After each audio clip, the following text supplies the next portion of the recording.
Now let's welcome Soraia from Portugal. And Dr. Soraia Garcês is from the University of Madeira. She's an assistant professor with a background in psychology. Her research explores positive tourism, well-being, and creativity. She is part of the Tours Research Center and she collaborates on sustainability and innovation projects across Europe. She is also an active academic contributor. She has widely published and supervised numerous students in the fields of tourism and psychology. Today, she will help us explore the power of nature-based tourism in enhancing psychological well-being. Please welcome Dr. Garces. Hi, everyone. So, good morning or good afternoon. I think good afternoon to everyone. First of all, thank you for the invitation and for that presentation of me.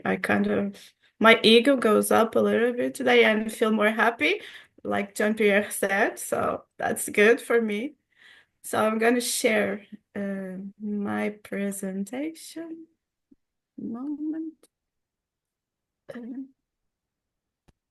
Are you able to see it? Yes? It's okay? Yes. Okay, Yes. thank you. So first of all, again, thank you so much. As the colleague previous said, I'm from the University of Madeira, Madeira in Portugal, a little tiny dot on the Monday map. So if you are curious about that.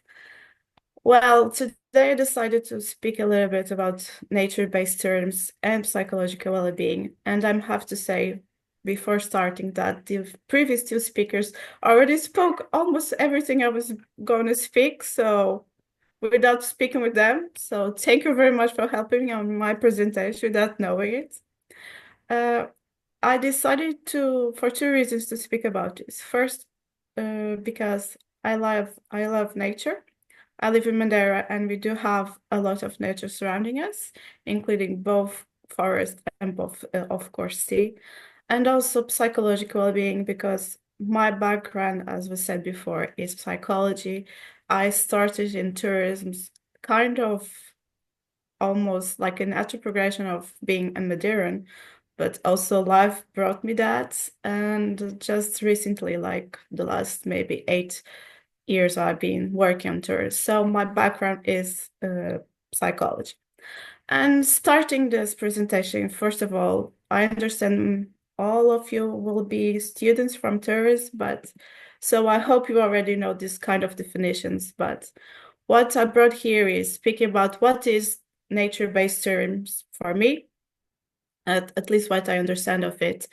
It includes people's activities when they are in natural areas outside of their usual surroundings. So when we are outside living, breathing nature in their different forms and we do something.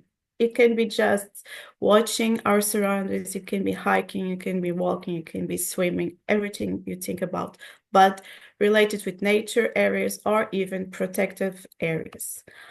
On the other part, the other main verb of this presentation, psychological well-being. I have to say, the colleague before already spoke about this, but psychological well-being you can find in many different places, many different definitions. One of the things I like the most about psychological well-being, at least what I usually work with, is the combination between hedonic and eudaimonic well-being. So again, you already heard about this, but hedonic well-being is more kind of subjective happiness, is kind of pleasure in the moment, avoidance of pain. I usually like to say that hedonic well-being is like eating a chocolate. You really enjoy that chocolate at the moment, you feel so good, but after sometimes you kind of, oh, I'm getting fat with this chocolate. So hedonic for me is like this, like a simple moment of pleasure that we need in our lives, of course, but it's kind of more fleeting. When we think about eudaimonic, we think about fulfillment in our lives, personal growth, self-actualization, meaning, purpose in life. So it's not something that we kind of achieve in this by eating the chocolate. Maybe we need to eat more chocolates throughout our lives to achieve it. So it's kind of already what Jean-Pierre, I think, talked about. is like a journey. We sometimes have bad days, we have good days, and that doesn't mean we are not looking for our purpose in life. So hedonic well-being for me is more on that perspective.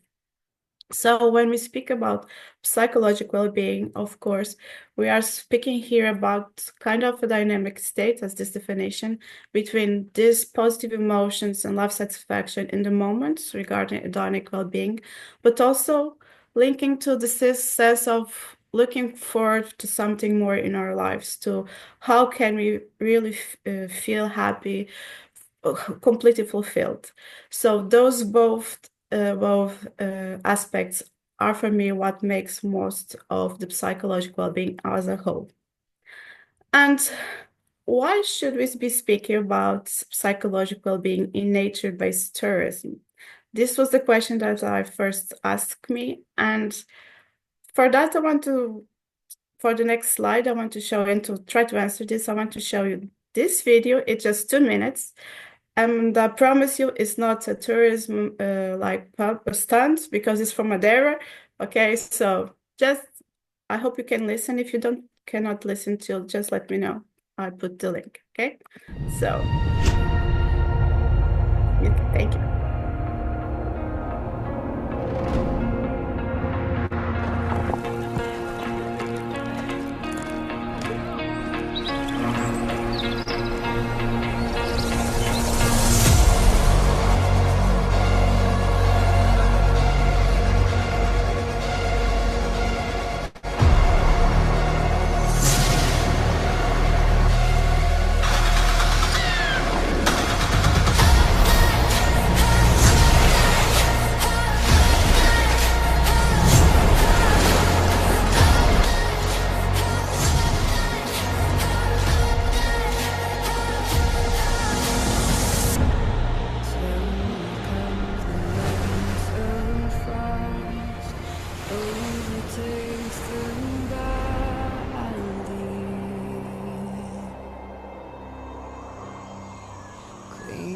To the earth until spring breaks free.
So my question here with this movie, first of all, this is home for me.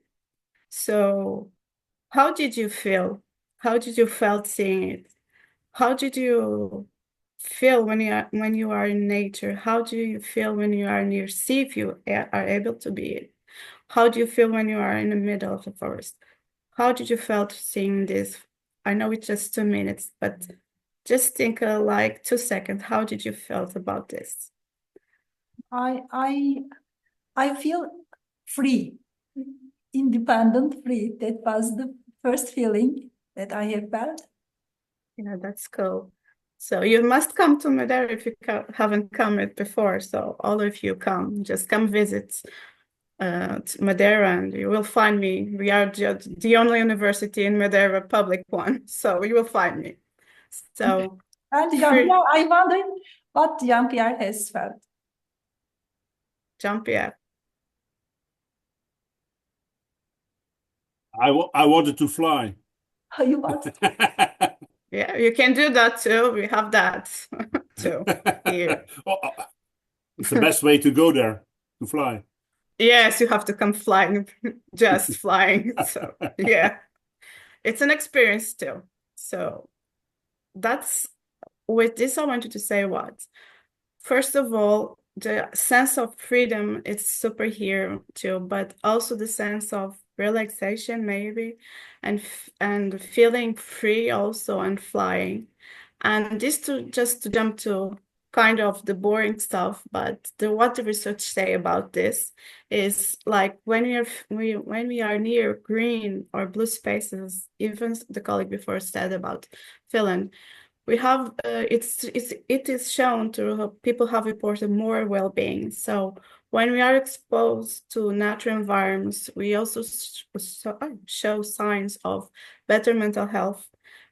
Even I'm speaking from my own experience. When I'm feeling a little bit down, I usually like to go near the sea to some kind of spots I have near the island. So when we are near nature, we usually feel a lot better. So nature-based service can be seen as a public wellness product that help to improve our well-being. And not only us of the visitors who come, but also of us residents on those places. So what the literature is saying is that this kind of experience bring positive emotions. We feel happier, we feel awe many times, we feel wonderment, like the sense of going, when we go to the weekend and we go to the kind of these places, we kind of come a little bit feel more, wow, I feel kind of more relaxed.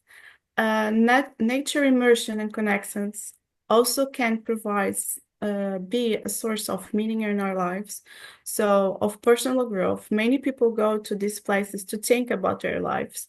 Sometimes people get so immersed in that with their senses activated that yeah, we do kind of make some great life decisions sometimes in nature too.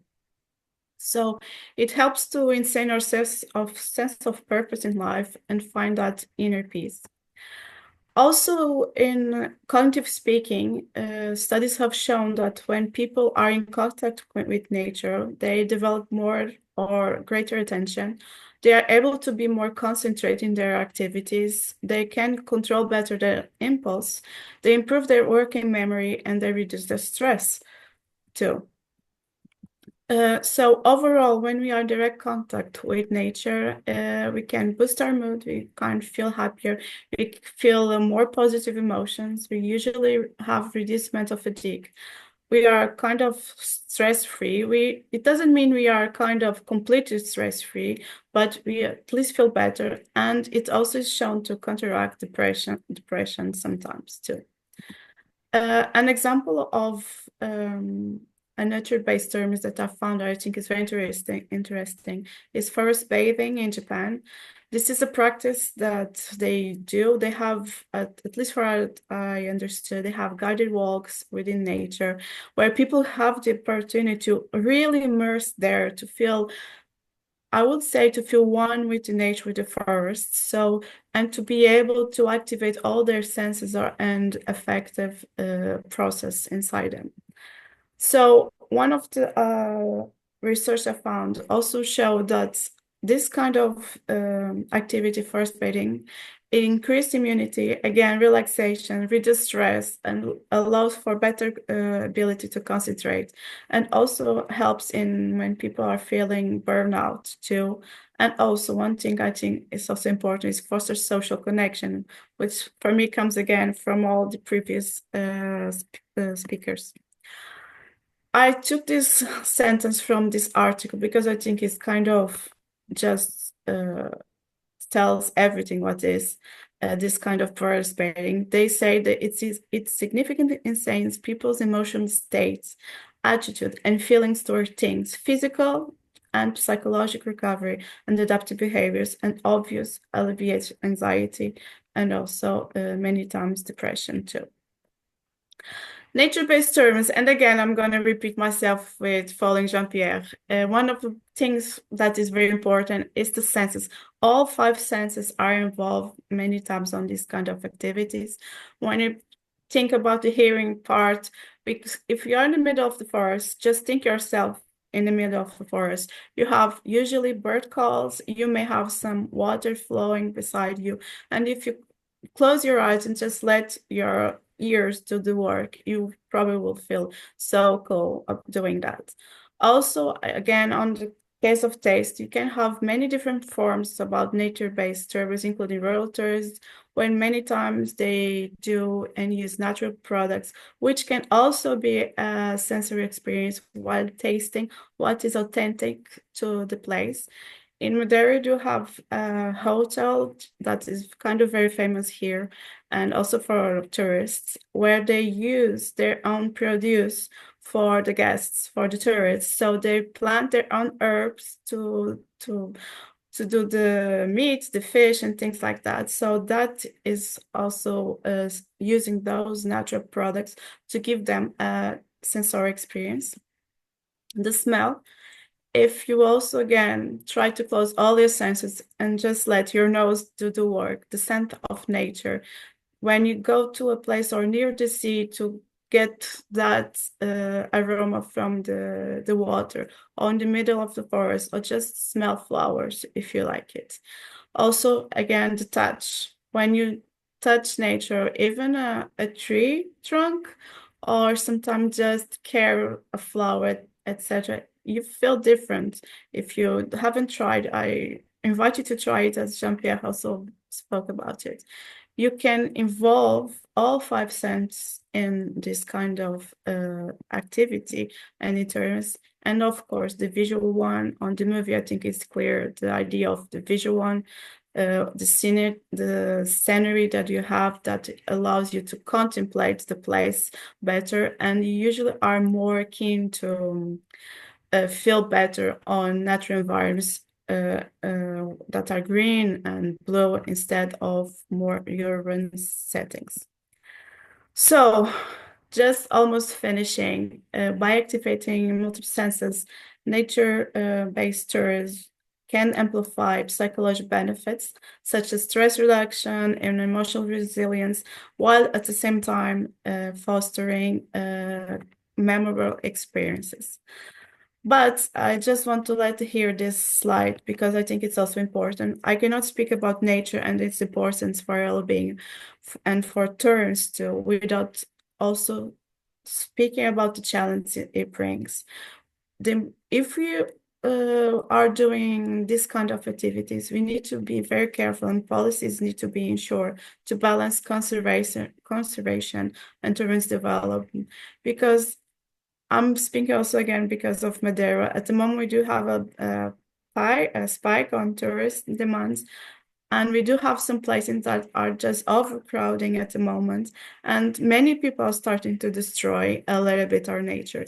And if you destroy our nature, where is our well-being? So we need to see the balance between that, and that's, I think, is very important, particularly for those who study and are studying tourism, how to balance this, because we need still our nature, but we also want the tourism. So we need a fine line to be able to maintain this kind of tourism, but also maintain our nature.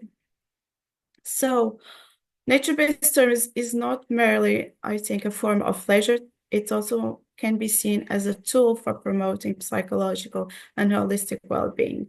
Are places that are saying that you should go do a holiday in natural places just to feel a little bit better. So it can be both a leisure activity and also an activity for you to feel better.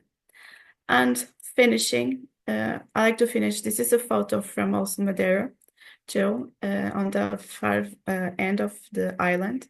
And I want to finish with this sentence that in every walk with nature, one receives far more than he seeks. And maybe we need to do this more, to go walk in the nature and receive more and feel a little bit happier today. So thank you. Thank you, Soraia, for grounding us in the natural world. We have seen nature not just computers. Thank you for it. And you showed us how tourism can be, yes, it's economic, but also it can nurture our mental health via nature. Thank you very much.